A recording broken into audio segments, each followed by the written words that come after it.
حسین بادشاہ است حسین دین است حسین دین پناہ است حسین سردار لطانست در دست یزید حتی کہ بنائے لا الہ است حسین.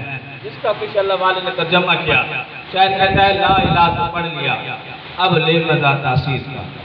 لا الہ کا کہہ کے نیچے خون ہے شبیر کا اور لا الہ کے پڑھنے والوں لا الہ سے پوچھ لو لا الہ تو بچ گیا گھر لٹ گیا شبیر. عزیزان گرامی امام علی مقام نے یزید کی بیعت سے انکار کیوں کیا؟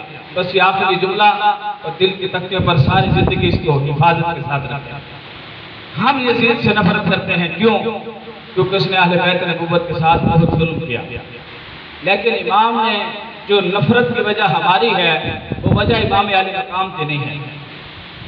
ہم نفرت اس لیے کرتے ہیں کہ اس نے نبی کے خاندان کے ساتھ ظلم کیا.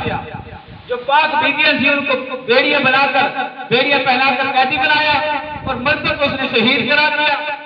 اہل بیت خاندان نبوت نے امام علی مقام نے یزید سے نفرت کی. یزید سے نفرت نہیں کی اس کے کردار سے نفرت کی. جو اس کا کردار تھا اس کا کردار کیا تھا؟ وہ شرابی تھا مسلمانوں کا قاتل تھا وہ عزتوں کا لٹیرا تھا وہ فاسق و فاجر تھا نہ نگاہ کا پاک تھا نہ دل کا پاک تھا وہ شراب پلیدی تھا شراب نجس تھا.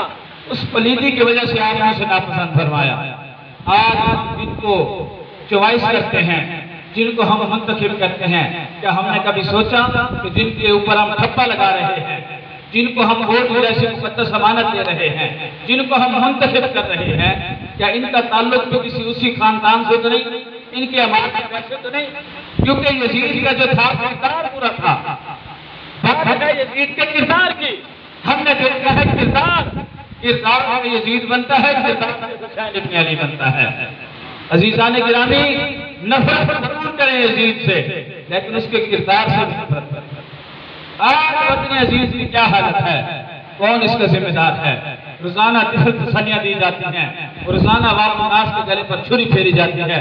خودکشی کے افواد کی تعداد دیکھیں کتنی بڑھ چکی. آج لوگ اپنے بچوں کے گلے کاٹنے پر مجبور ہو چکے. آج خودکشیاں کرنے پر مجبور ہو چکے. وجہ کیا ہے؟ ظالم حکمران. ہم ہر ظالم کا ساتھ دینے کے اندر شریک ہیں.